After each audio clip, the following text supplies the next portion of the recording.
Shalom teman-teman, apa kabar? Selamat datang di channel Christian Impact Life. Saya harap kondisi teman-teman semua sehat, damai, sejahtera, diberkati Tuhan berlimpah. Dan saya berharap juga masuk di tahun 2022 ini kita punya semangat yang bagus, semangat yang hebat, dan kita meraih kesuksesan, sukses dalam pekerjaan, sukses dalam usaha, sukses dalam berumah tangga, dan sukses dalam berhubungan sesama manusia. Amin. Nah, untuk kesempatan ini juga saya mengucapkan terima kasih kepada teman-teman yang selama ini sudah bergabung di channel Christian Impact Life di YouTube ini. Saya juga mengucap terima kasih yang sudah share, sudah komen, kasih masukan kepada saya. Semoga Tuhan yang membalaskan semua kebaikan yang teman-teman berikan kepada channel ini. Dan biarlah channel ini menjadi alat edukasi dan kemuliaan bagi Tuhan. Amin. Nah, untuk saat ini topik yang akan kita bahas adalah berjudul belas kasihan menang atas penghakiman. Nah, dasar firman-Nya yang akan kita baca ada di Yakobus 2 ayat 13. Sebelum kita mulai, mari kita berdoa dulu. Bapak yang baik, terima kasih kondisi hari ini, waktu hari ini. Terima kasih untuk berkat, anugerah, perlindungan, kekuatan, kesehatan yang Kau berikan kepada kami. Kau baik, sangat baik. Kami mengagungkan, membesarkan nama-Mu. Bapak yang baik, sebentar kami belajar sebagian dari firman-Mu. Urapi kami semua, urapi hamba-Mu. Biarlah hidup kami menjadi tanah yang subur, Bapa. Pada saat firman ini ditaburkan, biarlah kami dapat mengerti, tumbuh, berbuah dalam kehidupan kami. Terima kasih Bapa, berfirmanlah, kami siap dengar. Di dalam nama Tuhan Yesus, haleluya, amin. Teman-teman, saya bacakan Yakobus 2 ayat 13. Sebab penghakiman yang tak berbelas kasihan akan berlaku atas orang yang tak berbelas kasihan, tetapi belas kasihan akan menang atas penghakiman. Jadi itu dasar firman kita yang kita ambil di Yakobus 2 ayat 13. Nah, sebelum kita mulai pembahasannya, saya ingin bercerita dulu tentang Yakobus yang menulis surat ini. Kita percaya bahwa Alkitab adalah firman Tuhan ditulis oleh manusia, diilhami oleh Roh Kudus. Jadi pada saat Yakobus menulis surat-surat di surat kitab Yakobus, kita percaya bahwa itu diilhami oleh Roh Kudus, dipimpin oleh Roh Kudus sehingga keluarlah ayat-ayat yang kita baca sekarang.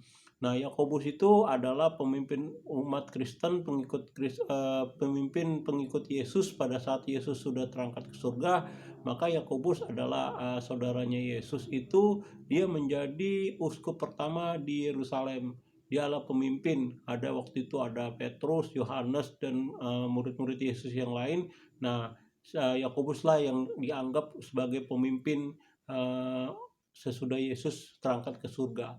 Nah, Yakobuslah yang menulis surat ini. Nah, Yakobus itu surat-suratnya sangat praktis ya, sangat membumi. Banyak sekali orang-orang mengquote gitu, mengutip ayat-ayat yang ditulis dia di surat-surat Yakobus, bagus-bagus gitu ya, sebagai motivasi rohani pengembangan iman kita. Saya ambil contoh misalnya yang sering di-quote orang itu misalnya di Yakobus 3 ayat 9. Lidah kita pakai untuk memuji Tuhan, dengan lidah juga kita menghujat Tuhan, menghujat manusia yang diciptakan Tuhan. Gitu kira-kira. Terus Yakobus 3:26, seperti tubuh tanpa roh adalah mati, maka iman tanpa perbuatan juga akan mati. Nah, ini sering di-quote orang, iman tanpa perbuatan adalah mati gitu. Di Yakobus 5 ayat 16 juga sering disebut di-quote orang, doa orang benar jika yakin didoakan akan besar kuasanya. Jadi itulah contoh-contoh quote-quote yang sering dipakai dari surat-surat Yakobus, seperti itu kutipan-kutipan. Nah, salah satu ini yang kita baca ini juga ini penghakiman yang tidak berbelas kasihan akan berlaku kepada orang yang tidak berbelas kasihan. Tapi belas kasihan akan menang atas penghakiman. Ini juga akan sering di-quote ya, dikutip orang dalam motivasi perkembangan rohani seseorang. Nah, sekarang kita coba masuk membahas di Yakobus 2 ayat 13 ini. Pertama kalau kita baca Yakobus 2 ayat 1 ya, kita baca di awal perikop 1 sampai 13, sebenarnya ini lagi bercerita tentang bahwa kita manusia dalam pergaulan maupun dalam pelayanan tidak boleh memandang rupa. Memandang rupa artinya kita tidak boleh membedakan perlakuan kita kepada orang kaya dan orang miskin, seperti itu. Jangan memandang muka, jangan membedakan antara orang kaya dan orang miskin. Terus Allah Allah memilih orang miskin, diingatkan bahwa Allah memilih orang miskin untuk dijadikan kaya dalam iman. Jadi Yakobus melarang kita memperlakukan orang dengan memandang orang kaya dan orang miskin. Misalnya dalam suatu pesta, acara, atau bahkan di gereja pun sekalipun, jika ada orang kaya datang, kita lihat dia bajunya mewah, pakai perhiasan, wah gayanya perlente gitu ya. Terus kita langsung nunduk-nunduk gitu ya, terus kita kasih tempat yang VIP, yang terhormat gitu ya, kita perlakukan mereka spesial gitu. Tapi pada saat ada orang yang terlihat miskin gitu ya, orang miskin, kita langsung memandang remeh gitu, bahkan kita bilang duduk di sana jangan di situ, duduk di sana, duduk di bawah kakiku gitu. Nah itu kan artinya kita melakukan pelecehan, menghina orang miskin itu, seperti itu. Nah, Yakobus mengingatkan kita dalam pelayanan, dalam pergaulan, jangan memandang muka gitu. Terus diingatkan tadi saya bilang bahwa Allah memilih orang miskin untuk menjadikan dia kaya dalam iman. Habis itu tuh jangan menghina manusia, karena itu juga menghina Tuhan gitu ya. Terus Yakobus juga mengingatkan bahwa ajaran Tuhan Yesus yaitu cinta kepada sesama manusia. Artinya kita tidak boleh memandang rupa, seperti itu. Terus dia dinasihatkan juga sama Yakobus, berlaku dan berpikirlah bahwa kita sedang dihakimi. Artinya setiap perkataan dan tindak tanduk kita akan masuk dalam penghakiman. Kita akan diadili atas kelakuan kita kepada orang lain. Barulah keluar ayat ini, karena penghakiman yang tidak berbelas kasihan akan berlaku kepada orang yang tidak berbelas kasihan. Jadi konteks di sini berbelas kasihan adalah kita tidak menghargai, tidak punya belas kasihan kepada orang yang lemah. Nah, sekarang kita akan masuk pengertian berbelas kasihan itu apa gitu. Apa sih berbelas kasihan itu? Nah, berbelas kasihan itu melingkupi 3 hal. Satu, berbelas kasihan adalah berbuat baik bagi orang yang tidak mampu membalasnya. Jadi pada saat kita berbuat baik kepada seseorang dan orang itu tidak mampu membalas kebaikan kita, maka kita itu mempraktikkan belas kasihan. Seperti itu. Bisa jadi kita berbuat baik-baik, terus mau balas, siapa yang berbuat baik, karena kita merahasiakan identitas kita, itu contohnya. Yang kedua, kita juga bisa berbuat baik bagi orang yang tidak pantas menerimanya. Ada orang yang jahat atau orang yang memang tidak pantas dikasihani, tapi kita berbuat baik kepada orang yang tidak pantas menerimanya. Itu juga berbelas kasihan.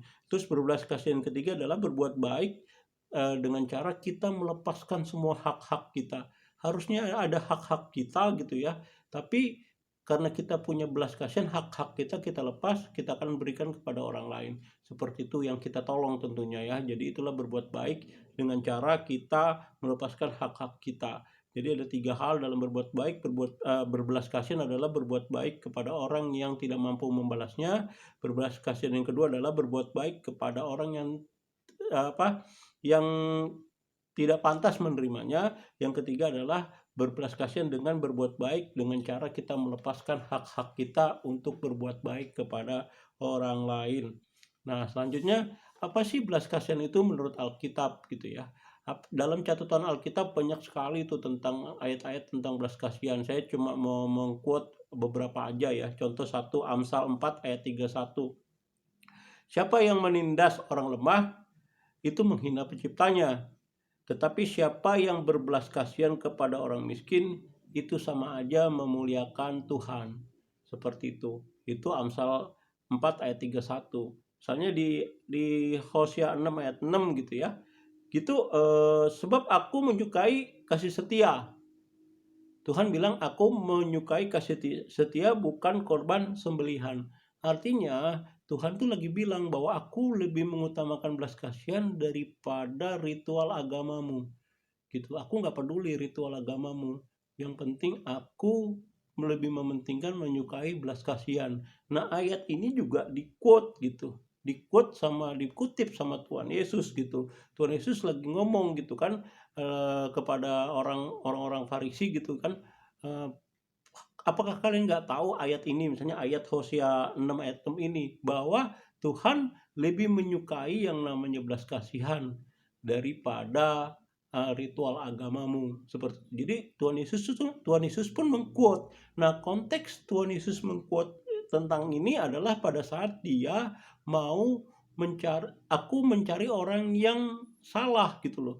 Jadi gini, belas kasihan itu dialamatkan dalam cara kita mau menyelamatkan orang-orang berdosa, seperti itu. Jadi hati belas kasihan Tuhan Yesus itu dikeluarkan pada saat dia mau menyelamatkan orang-orang yang berdosa, seperti itu. Yang dianggap orang Farisi itu orang najis yang nggak perlu digauli, tidak pantas untuk diselamatkan, tapi karena belas kasihan Tuhan, orang yang tidak pantas diselamatkan, orang-orang berdosa itulah dia ingin menyelamatkan para pemungut cukai, seperti itu. Jadi dia mengquote ayat ini, aku tidak peduli dengan ritual agamamu, aku tidak peduli dengan tata cara agamamu, dengan gaya-gaya agamamu, yang harusnya kita punya belas kasihan. Aku mencari orang yang mau menyelamatkan orang yang berdosa. Jadi orang-orang yang tidak layak diselamatkan itu harus diselamatkan. Belas kasihan itu keluar dari Tuhan Yesus untuk menyelamatkan orang-orang yang tidak layak diselamatkan, orang-orang berdosa seperti pemungut cukai, seperti itu.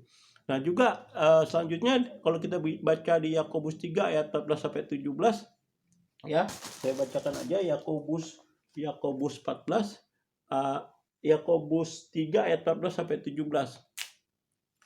Ini yang menarik, Yakobus 14, Yakobus 3 ayat 14 sampai 17. Jika kamu menaruh perasaan iri hati dan kamu mementingkan diri sendiri, janganlah kamu memegahkan diri dan janganlah berdusta melawan kebenaran. Itu bukanlah hikmat yang datang dari atas, tetapi dari dunia, dari nafsu manusia, dari setan-setan. Sebab di mana ada iri hati dan mementingkan diri sendiri, di situ ada kekacauan dan segala macam perbuatan jahat.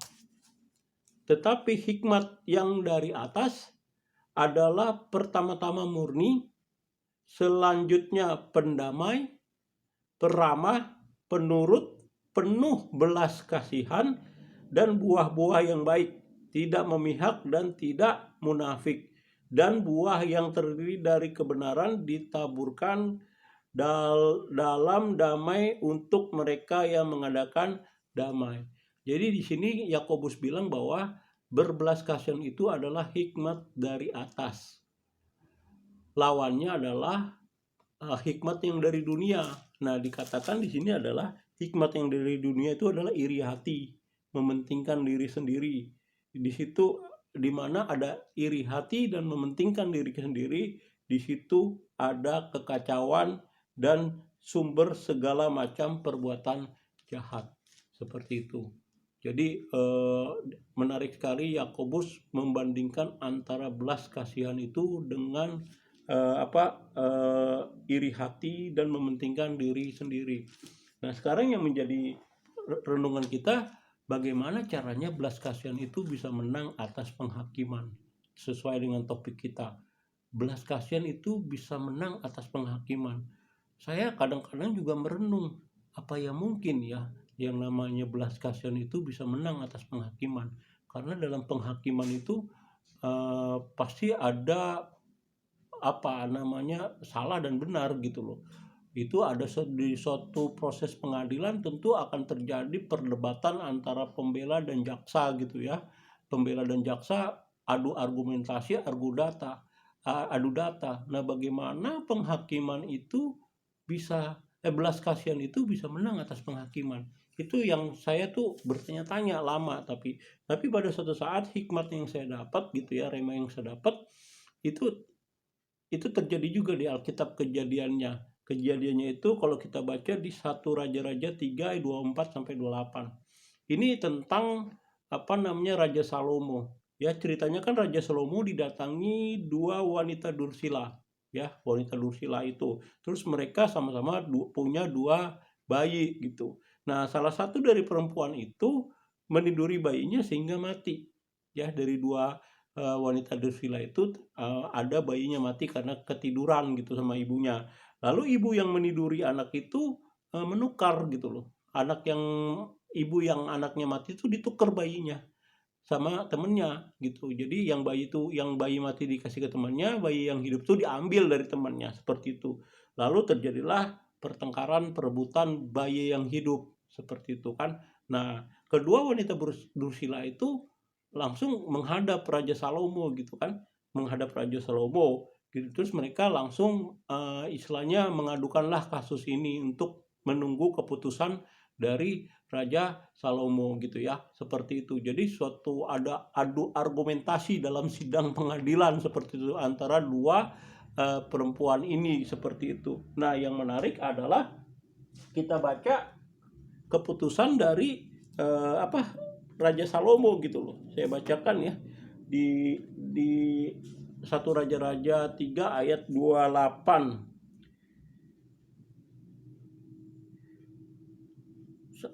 28 ya. Saya bacakan mulai dari ayat 24. Saya bacakan mulai dari ayat 24. Sesudah itu raja berkata, ambilkan aku pedang. Lalu dibawalah pedang ke depan raja. Kata raja, penggalah anak yang hidup itu menjadi dua, dan berikanlah setengah kepada yang satu dan setengah lagi kepada yang lain. Maka kata perempuan yang empunya anak yang hidup itu kepada raja, sebab timbullah belas kasihannya terhadap anaknya itu. Katanya, ya tuanku, berikanlah kepadanya bayi yang hidup itu. Jangan sekali-kali membunuh dia. Tetapi yang lain itu berkata, supaya jangan untukku ataupun untukmu penggalah. Nah, kata perempuan yang satu lagi tuh, tetapi raja menjawab, katanya, berikanlah kepada bayi yang hidup itu, jangan sekali bunuh dia. Itulah ibunya. Seperti itu. Ketika seluruh orang Israel mendengar keputusan hukum yang diberikan raja, maka takutlah mereka kepada raja, sebab mereka melihat bahwa hikmat dari Allah ada dalam hatinya untuk melakukan keadilan. Amin. Jadi ini menarik nih. Ini apa yang kita bahas tadi nih tentang belas kasihan semua tercakup dalam cerita ini. Jadi si ibu itu gitu ya, si ibu yang punya anak itu timbullah belas kasihannya. Karena anak itu akan dipenggal. Timbullah belas kasihannya dan dia memberikan itu kepada orang yang satu lagi, perempuan yang satu lagi. Artinya dia melepaskan semua haknya sebagai ibu dia lepas. Tadi dibilang kan berbelas kasihan itu adalah kita lepaskan hak kita untuk orang lain. Nah, hak-haknya dia sebagai ibu dilepaskan, diberikan kepada si ibu yang satu ini gitu. Seperti itu. Nah, ibu yang satu yang mati anaknya itu, dia bilang kalau dia nggak dapat kalau aku nggak dapat dia juga nggak dapat. Nah, itu kan namanya egois, iri hati dan mementingkan diri sendiri.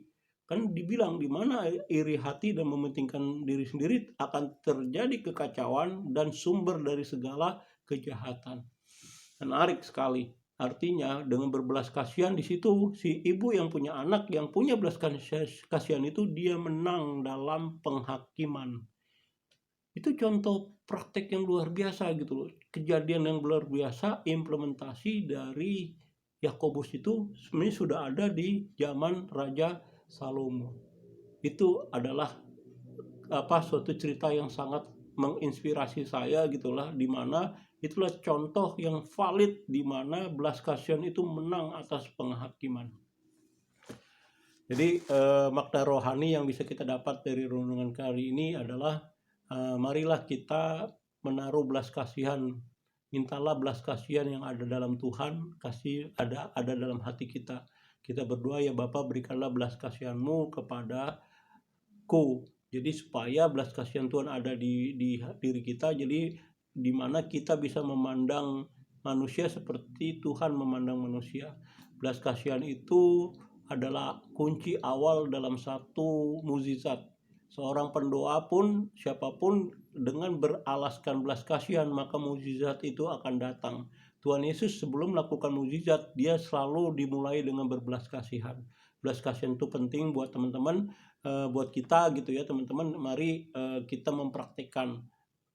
Memang tidak mudah gitu ya, tapi mari kita praktikkan, kita minta belas kasihan yang Tuhan untuk ada dalam hati kita. Dan biarlah kita mempunyai belas kasihan kepada sesama kita. Kita memberi kepada orang yang tidak mampu membalas, kita memberi kepada orang yang tidak layak mendapatkan, dan kita melepaskan hak-hak kita untuk memberikan kepada orang lain dalam konteks kita membantu dia. Itu renungan kita hari ini. Saya berharap belas kasihan itu bisa tumbuh di hati kita semua. Biarlah nama Tuhan dipermuliakan dalam kehidupan kita. Biarlah orang melihat Kristus dalam kehidupan kita. Itu renungan saya yang saya bawakan. Semoga menjadi berkat buat siapapun yang mendengarkan. Jika memang berkenan, saya bisa di-share ke teman-teman lain. Dan bagi teman-teman yang belum subscribe, please subscribe. Itu renungan kita saat ini. Segala kemuliaan hanya bagi Tuhan. Haleluya. Amin.